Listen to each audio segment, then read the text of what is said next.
The Fluoride Deception. How the Manhattan Project Sold Us Fluoride. Newberg, Harshaw, and Jim Conant's Ruse. For half a century, assurances from the Public Health Service that water fluoridation is safe have rested on the results of the 1945 Newberg-Kingston fluorine caries trial, in which the health of children from the fluoridated town of Newberg, New York, were compared for 10 years with children from neighboring non-fluoridated Kingston. But recently, declassified documents link the wartime Public Health Service's interest in fluoride to the Manhattan Project. And a trail of papers showing how bomb program scientists from the University of Rochester secretly monitored the Newberg experiment, studying biological samples from local citizens and crudely manipulating at least one other wartime study of fluoride's dental and toxic effects, suggests that Newberg was simply another Cold War human experiment serving the interests of the nuclear industrial state. The view from the old firehouse on Broadway in the city of Newberg, New York, is one of the more majestic in the Empire State. The boulevard climbs purpose straight through the center of town from the valley below, and whipped by a January wind, a lone pedestrian can see east across the mighty Hudson River to a spine of rolling hills in the Connecticut distance. In the spring of 1945, the wind carried the laughter of hundreds of excited school children as they chattered their way to a free public health clinic inside the old firehouse. Doctors wanted to examine the children. Newberg had become only the second place in the United States to artificially add fluoride to public water supplies. Last week came news that fluorine is to be tried out with whole towns as guinea pigs. Time announced approvingly in April 1944. The magazine suggested that, where fluoride was found naturally in the groundwater, dentists' chief occupation is holding citizens' mouths open to display their perfect teeth. It wasn't just teeth the doctors were interested in. The Newberg-Kingston fluorine caries trial, as it was formerly known, was considered the most extensive of the several fluoride experiments then being planned around the United States. Over a period of 10 years, a team from the New York State Department of Health would conduct a battery of psychological exams and X-rays on the Newberg children, plus measuring their blood, urine, height, and weight. The information would be compared with data from children in the neighboring fluoride-free town of Kingston, New York. The news that Newberg would host the experiment created a buzz among local citizens. The gritty, blue-collar industrial town was home to a large population of immigrant Italian Americans as well as African Americans who had come from the South. Most considered themselves fortunate to be early recipients of a new public health measure. I can remember a lot of excitement as a young child. Remembered a lifelong Newberg resident and former mayor, Audrey Carey, who regularly attended the Broadway Clinic in 1945 as a child. Carey's parents were poor, she explained. Her father became only the second African American on the Newberg police force, and the family was grateful for the daughter's free health checkups. In the front room there was a dental chair, and someone would check your teeth and you would see the nurse. Carey recalled. You would have your height, your weight measured, and they would do some urine. I can remember that occurring every month of the year for a very long time. The tests were designed to answer a simple safety question: whether the chemical produced non-dental health problems, a medical agenda that, of course, was not publicized to local citizens. Are there any cumulative effects, beneficial or otherwise, on tissues and organs other than the teeth, of long-continued ingestion of such small concentrations of fluoride? The doctors explained to their colleagues in various academic publications and conferences on the topic. Some of the most powerful voices in the nation were asking similar questions about fluoride's toxicity, with wartime urgency. Earlier in the fall of 1943, President Roosevelt's science advisor, James Conant, had organized a major conference on fluoride metabolism, secretly convened on behalf of the Manhattan Project. The conference was held on January 6, 1944, in New York City. and conference transcripts and letters from Conant are among the first documents that connect the atomic bomb program to water fluoridation and to the Public Health Service, PHS. Weapon makers wanted to use the health service as a wartime camouflage, a fig leaf for the atomic bomb. In a letter dated September 25, 1943, Conant explained to the chief of the Division of Industrial Hygiene, J.J. Townsend, that a consultant doctor, Stafford Warren, would secretly provide the conference financing. This consultant, of course, was none other than Colonel Stafford Warren, the Manhattan Project's medical director. It is sincerely hoped that the Public Health Service will be willing to sponsor the conference and to send out the invitations to the contributors under its own letterhead. Conant wrote to Townsend. All the arrangements, such as the selection of the speakers, will be taken care of by Dr. Warren. The purpose of this letter, Conant added, is to assure you of the importance of this symposium and of the real need for the information in connection with the war effort. However, this picture of the purpose of the meeting is for your information only, and it is desirable that the impression be given that the interest is in industrial hazards only. Dr. Townsend replied that if the Public Health Service could review the agenda and the qualifications of the individuals who might be invited to attend, the Surgeon General would be very glad to call such a conference. On January 6, 1944, a who's who of the wartime fluoride industry passed through the doors of New York's Hotel Pennsylvania. Mingling with the top medical men from the Army and from the companies and universities building the atomic bomb, including DuPont, Union Carbide, Columbia, and Johns Hopkins.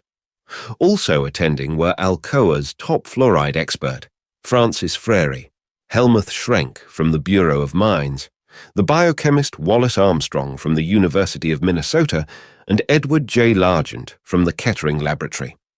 Dr. Paul A. Neal of the National Institutes of Health outlined the critical importance of fluoride to the war economy and emphasized how little doctors knew about health effects on workers. Aluminum, magnesium, refrigerants, aerosol propellants, insecticides, phosphates for animal feeds, hydrofluoric acid, especially its use as a catalyst in oil refining, and the employment of fluoride fluxes among an estimated 150,000 welders were just some of the burgeoning uses for fluoride in the war effort, Neal reported. There was a definite need, he added, for careful, thorough investigation on workmen who have been exposed for many years to fluorides. However, it has been postponed until after the war, since such an investigation could hardly be made at this time without undue interruption of the output of these industries. The conference organizers had made what seemed to be a surprising addition to the guest list, Dr. David B. Ast, Chief Dental Officer of the New York State Health Department. Dr. Ast was then preparing to add sodium fluoride to the drinking water of Newburgh, New York, in a stated bid to improve dental health in children. Although the conference had been secretly arranged by the Manhattan Project, whose industrial contractors were concerned that workers in bomb factories would be poisoned by fluoride, the dental researcher quickly justified his attendance at the conference. Military officials and industrial contractors heard a conference report that animal tests were of doubtful value in studying fluoride toxicity in humans, and that there was confusion over amounts that may cause deleterious effects in adults. Dr. Ast then boldly volunteered a solution. He suggested that researchers could examine whether fluoride in drinking water was harmful to people and thereby help to determine whether the chemical posed a risk to workers in factories. The accumulated effects of small doses of fluoride in drinking water could be studied in the U.S., and that evidence of the effects of consumption of fluoride over that period of time might become apparent, Ast told the conference. Until such human fluoride studies could be done, however, a temporary workplace standard had to be fixed. Following the morning conference session, the Manhattan Project had arranged a luncheon for 10 persons who will meet to set standards. It is not clear if the 10 men who met for lunch that day, including the Public Health Service's H. Trendley Dean, the researcher who had reported that fluoride found naturally in water in some areas of the country was associated with fewer cavities, knew that their meal was paid for by the Manhattan Project. But Harold Hodge knew. He paid the tab with bomb program funds. It would be convenient if cash can be provided and delivered here by Dr. Harold Hodge, The Manhattan Project's Captain Ferry had ordered. A sacrifice was needed from war workers, the lunch team decided. Although earlier that morning, DuPont's Dr. A.N. Benning had described how 1 part per million of hydrogen fluoride in air etched glass in 2 hours, the diners determined that 6 parts per million of fluoride breathed in factory air would be the wartime fluoride standard for an 8-hour workday, 6 days a week.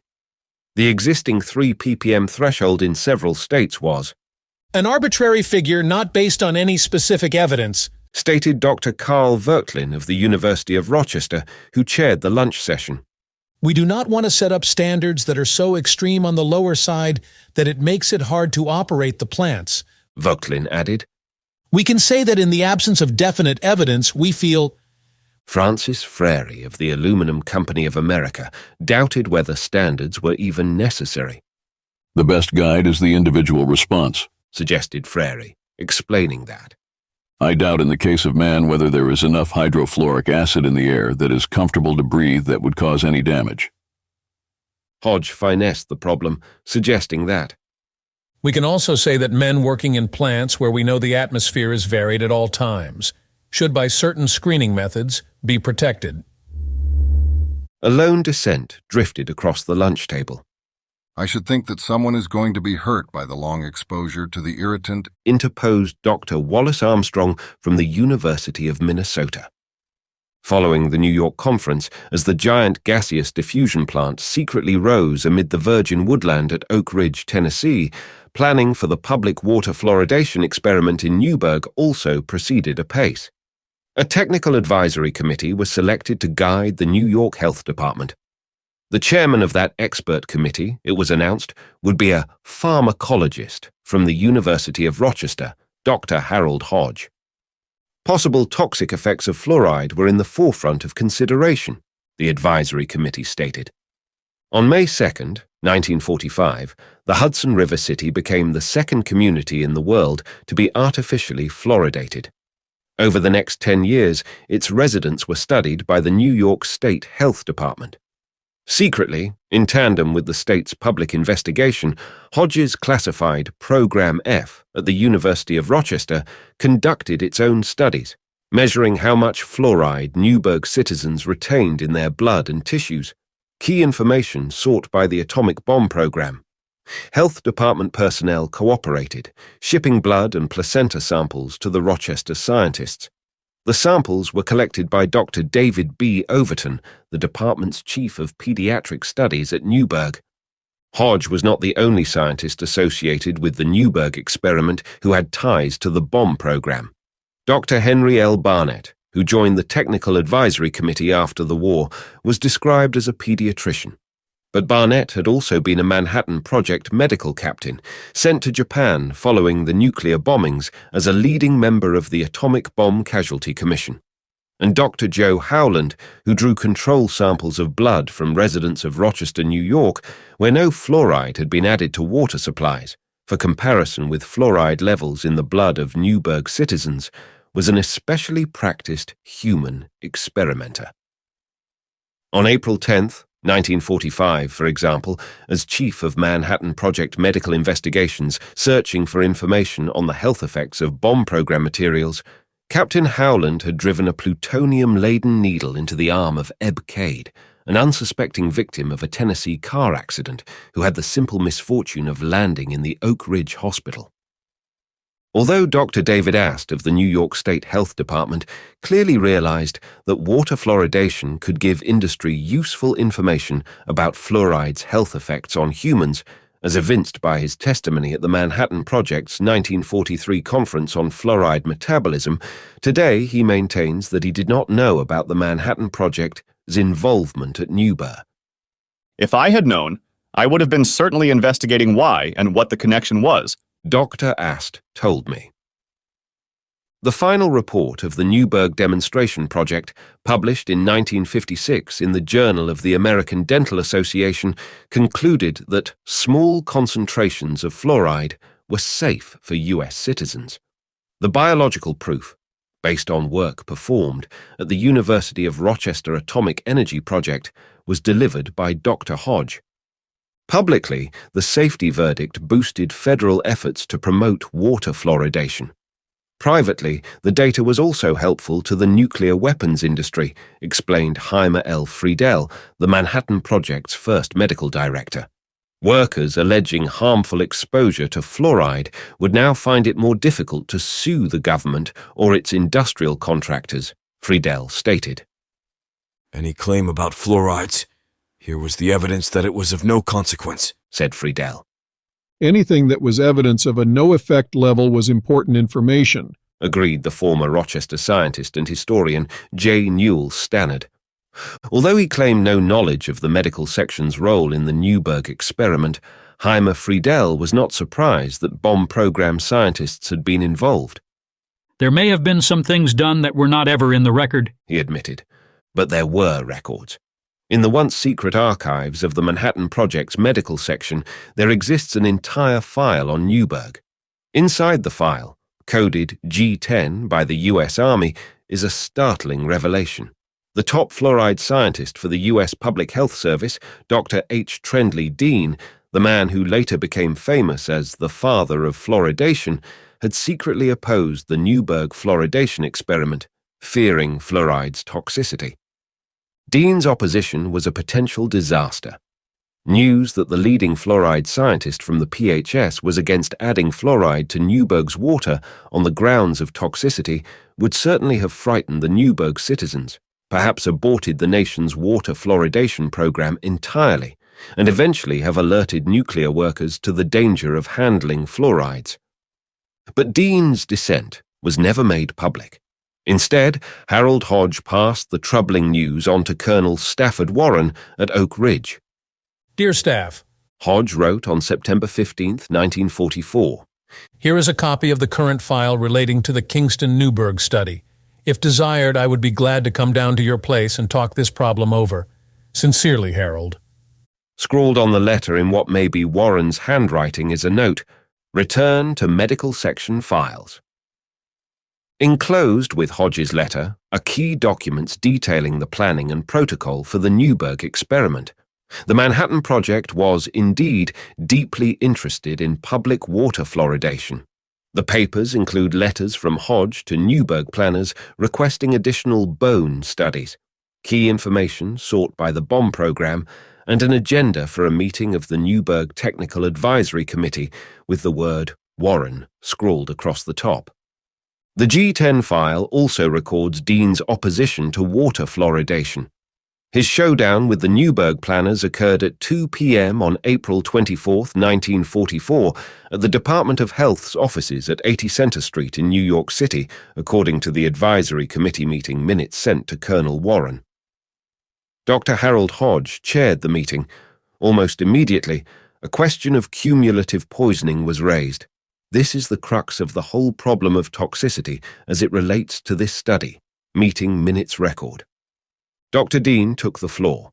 The PHS expert explained that in parts of the country with high levels of groundwater fluoride, 8 ppm, he had seen evidence of toxic effects in local residents, including bone changes and cataracts. He wanted more time to study lower concentrations to see at what level the effects disappear, he told the committee. Dean worried that fluoride posed a special risk to the elderly. He told the committee that he feared Newberg's citizens might experience cumulative effects past middle age. The government expert explained that if, for example, a person's kidneys did not work well, that person would be at greater risk for poisoning as more fluoride accumulated in their body. According to the Technical Advisory Committee meeting minutes, an unanswered question about the pending experiment was what to look for in the way of evidences of early intoxication. Dr. Dean recommended that both the child and the past middle-age groups be considered. With the renal impairment common to older age groups, fluorine intake and output, even in small concentrations, may not be balanced. But Hodge and his Newberg team were anxious to proceed. Much publicity had already been given to the proposed experiment, recalled Dr. Edward S. Rogers of the New York State Department of Health. Similarly, another advisory committee member, Dr. Philip J. from the University of Michigan, felt this was the propitious time for such a study from a psychological standpoint. Another committee member alluded to pressure from Washington policymakers. While her own feeling was conservative, noted Dr. Catherine Bain of the U.S. Department of Labor's Children's Bureau, the project had the approval of the Children's Bureau. The Children's Bureau was financing the Newburgh experiment. Chairman Hodge called a final advisory committee vote at 4:15 p.m. on whether to proceed with the experiment. Dean was the lone voice in opposition. Dr. Dean did not agree that the proposed program could be considered a perfectly safe procedure from a public health point of view, the meeting minutes record. Nevertheless, the committee voted in favor of the experiment to fluoridate Newburgh's water. Shortly afterwards, as wartime pressures mounted in that summer of 1944, Dean performed an unreported but spectacular flip-flop, transforming himself from foe to friend of water fluoridation. Just 3 months after giving Newburgh the thumbs down, Dean announced that he now favored adding fluoride to public drinking water in the city of Grand Rapids, Michigan. He would be one of the lead investigators, comparing children's teeth for 10 years with another neighboring non-fluoridated city, Muskegon. 6 months later, on January 25, 1945, America's great fluoride experiment began. 107 barrels of sodium fluoride were delivered to Grand Rapids, where at 4 p.m. city technicians gingerly began tipping it into the city's drinking water supply. Dean's wartime gyration was well rewarded. In 1948, he was appointed the first director of the National Institute of Dental Research, and in 1953 he took a senior position with the American Dental Association. Until now, Dean's dissent on Newburgh has never been made public. The government has long dismissed claims that any of its scientists ever endorsed water fluoridation despite reservations regarding its safety. When the scientist and historian Newell Stannard was told of the once classified correspondence between Hodge and his Manhattan Project bosses on Newburgh, as well as the military's involvement in the public water fluoridation experiment, he was surprised but saw the logic. I don't think the military was really interested in water fluoridation. I think they were looking for information on toxicity on fluorine and fluorides, he said. But former Newburgh Mayor Audrey Carey is appalled at the news that medical officials from the atomic weapons establishment secretly monitored and studied her fellow citizens during the Cold War. It is reprehensible. It is shocking. It reminds me of the experiments that were done regarding syphilis down in Alabama, in which African Americans were not told that they had the venereal disease, so government doctors could study them, she said in an interview. Now Carey wants answers from the government about the secret history of fluoride and about the Newburgh fluoridation experiment. I absolutely want to pursue it, she said. It is appalling to do any kind of experimentation and study without people's knowledge and permission. Did Harold Hodge and the Rochester bomb scientists suppress or censor adverse health findings from the Newburgh study? There is some indication that they did. However, as we shall see, prying information from the University of Rochester's Cold War archive is no easy task, confounding the best efforts of a presidential commission in 1994. Evidence that military censors did remove information about fluoride's harmful effects can be seen in another study performed by Rochester bomb program scientists, published in the August 1948 issue of the Journal of the American Dental Association. A comparison with the original unpublished secret version found by the medical writer Joel Griffiths in the files of the Manhattan Project's medical section illustrates the ways Cold War authorities censored damaging information on fluoride to the point of tragicomedy. In these files, Manhattan Project Captain Peter Dale at the University of Rochester reported in the second half of 1943 on the preliminary results of 2 dental investigations, a study of oral conditions among laboratory fluoride workers at Columbia University, and a study of dental conditions among workers exposed to dilute and anhydrous hydrofluoric acid in production. The results from Colombia, where scientists at the War Research Laboratories were using fluoride to enrich uranium, were disappointing, even worrying. Fluoride did not prevent cavities, Captain Dale suggested. Of the 95 laboratory workers examined, the total number of tooth surfaces filled and attacked by caries was not significantly altered by exposure to hydrofluoric acid vapor. Dale reported, the fluoride might have been producing a harmful effect. Dr. Homer Priest, a leading fluorine scientist, reported that his teeth seemed to be deteriorating rapidly. Dr. Priest also told the medical section that his gums bled more freely and that there has been a progressive increase in the degree of slowness of healing and of pain in the period he has been doing this work. The Columbia data were never published in the scientific literature, but the results of the second dental study on the laborers at the Harshaw Chemical Company in Cleveland became an important piece of evidence for the idea that fluoride reduced cavities. The study is particularly illustrative. As we saw earlier, work conditions at Harshaw Chemical Company were appalling. 2 workers had been killed by fluoride acid in 1945. So much fluoride and uranium was escaping from the plant that the FBI had been called in, and the Atomic Energy Commission proposed secretly tracking former workers to discover the incidence of lung cancer. None of that was made public, however. All that the medical community learned about Harshaw and fluoride was from a study published in the 1948 issue of the Journal of the American Dental Association, a study based on work performed for the Manhattan Project at the University of Rochester at the suggestion of Harold C. Hodge that reported that the men had better teeth. When compared with the original secret study, the published version reveals crude censorship and data distortion, according to the toxicologist Phyllis Mullenix, who read both versions. The secret version states that most of the men had few or no teeth. They were in large proportion edentulous, toothless, or nearly edentulous. This information, however, was left out of the published version. The published study merely notes that the fluoride workers had fewer cavities than did unexposed workers.